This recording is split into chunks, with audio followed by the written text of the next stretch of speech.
Damn, you are the best looking girl.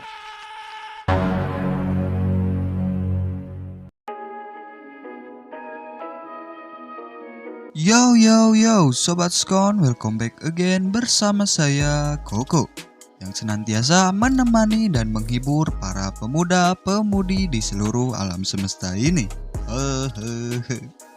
Kali ini Koko akan membahas sebuah film yang berjudul Kill Bill 2003. Film ini mengisahkan tentang seorang wanita pembunuh paling berbahaya yang mencoba membalaskan dendamnya terhadap bosnya sendiri. Oke, tanpa banyak bacot kayak bekicot, kunci pintu, matikan lampu, sikat, Perlahan menyukai, itulah mimpi kehidupan kedua. Mimpi itu dari mana datangnya?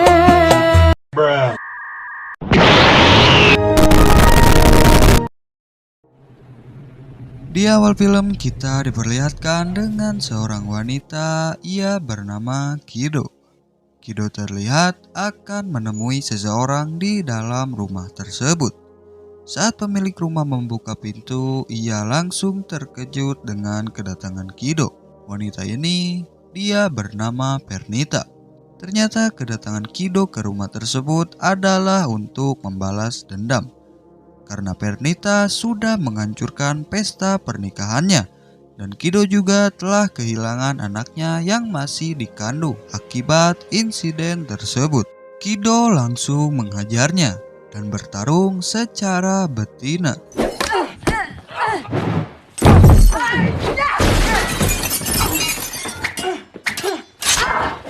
Setelah cukup lama bertarung, tiba-tiba anak Pernita pulang dari sekolahnya. Pernita segera menyuruh anaknya untuk segera pergi ke kamar. Pernita juga menawarkan kopi kepada Kido. Kido yang masih dendam terhadap Pernita mencoba mengungkit masa lalunya dengan mengatakan bahwa jika anaknya tidak meninggal pada waktu itu, mungkin sekarang sudah sebesar anak Pernita. Pernita juga mengatakan bahwa ia sangat menyesal. Di sini kita diberitahu bahwa Kido dan Pernita ini dulunya adalah kelompok pembunuh yang bernama Deadly Pepper Squad yang dipimpin oleh pria yang bernama Bill. Oke, lanjut. Saat Pernita akan menyiapkan sereal untuk anaknya, tiba-tiba ia menembak Kido dengan pistol yang disembunyikan di sereal tersebut. Beruntung, Kido mampu menghindar dan langsung melemparkan pisau tepat di dada Pernita dan langsung tewas seketika. Scene berpindah ke 4 tahun sebelumnya. Ditemukan sepasang pengantin yang tewas dibunuh. Saat polisi mengecek jenazah mempelai wanitanya, ternyata wanita tersebut masih hidup, namun dengan kondisi yang koma. Wanita ini dialah Kido yang tengah hamil muda pada saat itu. Kido kemudian dilarikan ke rumah sakit setempat.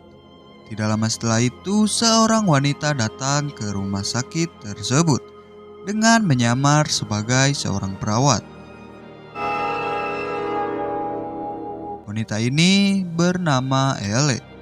Ia juga merupakan anggota dari Deadly Pepper Squad. Elle sangat membenci Kido dan berniat untuk membunuhnya. Saat akan menyuntikkan racunnya, tiba-tiba Bill menelpon Elle. Bill mengatakan bahwa misinya dibatalkan. Bill juga mengatakan kalau Kido sudah pulih, maka ia akan kembali membunuhnya. Mendengar itu, Elle kemudian pergi dengan rasa kecewa. 4 tahun dalam kondisi koma, Kido akhirnya tersadar dari kondisi komanya. Ia menyadari bahwa bayinya sudah meninggal. Sontak hal itu membuatnya mengsedih.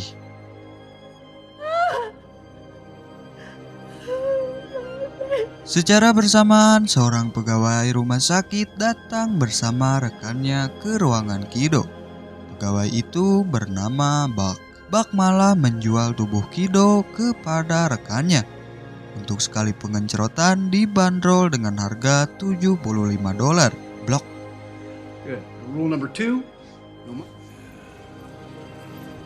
Saat Buck kembali, ia terkejut melihat rekannya sudah tergeletak di lantai dengan berlumuran darah. Kido kemudian muncul di belakang bak dan langsung menusuk kakinya. Kido juga membanting pintu ke kepala bak berulang kali. Saat mengingat bak yang telah memperkosanya saat kondisi koma, Kido membanting pintunya kembali hingga membuat si bak kejer seketika. Kido langsung mengambil kunci mobil milik bak dan pergi meninggalkannya. Di dalam mobil, Kido teringat wajah para pelaku pembunuhnya. Tidak lain mereka kelompok pembunuh Deadly Beaver Squad. Kido akhirnya memutuskan untuk membalaskan dendamnya kepada Bill dan 4 anggota kelompok Deadly Beaver lainnya. Dia memilih target pertama yang bernama Oren Ishii yang kini menjadi pemimpin Yakuza di Tokyo. Singkat cerita, Kido kemudian pergi ke Okinawa, Jepang.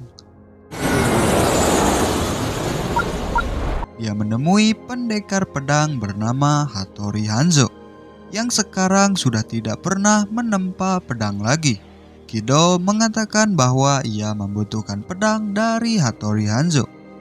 Hanzo merasa keberatan dengan permintaan tersebut. Ditambah lagi ia sekarang sudah tidak pernah menempa pedang lagi. Kido kembali mengatakan bahwa seseorang yang sedang ia hadapi adalah murid dari Hattori Hanzo, yaitu Bill. Mendengar hal itu, Hanzo akan bertanggung jawab atas perbuatan Bill dengan membuat pedang terbaik untuk Kido. Scene berpindah pada Oren yang sedang merayakan hari di mana Oren diangkat menjadi pemimpin Yakuza di Tokyo. Namun salah satu dewan yang bernama Tanaka tidak terima dengan Oren yang menjadi pemimpin baru Yakuza. Karena Oren keturunan Cina, Jepang, dan Amerika. Mendengar hal itu, Oren langsung menebas kepala Tanaka sampai gigi lindingan. Oren kemudian pergi ke sebuah tempat bersama pengawalnya. Di situ juga Kido sudah ada untuk membalaskan dendamnya. Oren mengetahui bahwa ada seseorang yang sedang memperhatikannya. Untungnya Kido berhasil bersembunyi. Kido kemudian pergi ke toilet. Secara bersamaan, Sophie juga pergi ke toilet. Sophie terlihat sedang mengobrol di telepon dengan seseorang. Kido yang melihat Sophie langsung menghajarnya. Saat Oren dan para pengawalnya mengobrol, tiba-tiba terdengar teriakan dari Kido yang mengatakan bahwa urusannya belum selesai. Oren pun keluar dan melihat Sophie sudah disandra oleh Kido. Kido tak segan memotong lengan Sophie dengan katananya. Pertarungan samurai pun telah dimulai.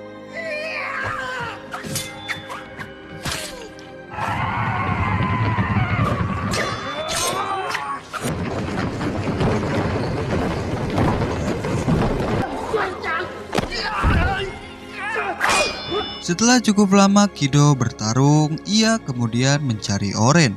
Pertarungan samurai yang sesungguhnya akhirnya dimulai.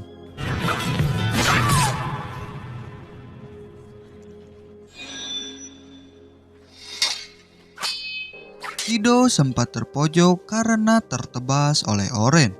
Namun ia bangkit kembali dan berhasil membunuh Oren dengan jurusnya yang bernama Sandoryu Onigiri Shred.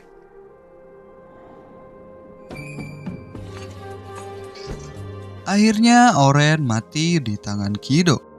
Di akhir film, Shin memperlihatkan Sophie yang sedang bersama Bill. Ia memberitahu semua kepada Bill apa yang telah Kido lakukan kepadanya. Bill juga mengatakan pada Sophie apa dia sadar bahwa putrinya masih hidup. Dan film pun berakhir. Jika Sobat Skon menyukai film Kill Bill, Koko akan melanjutkan ke film Kill Bill Volume 2. Jangan lupa like, komen, dan subscribe. Aktifkan juga loncengnya agar tidak ketinggalan saat Koko upload video terbaru. Sampai jumpa di video selanjutnya.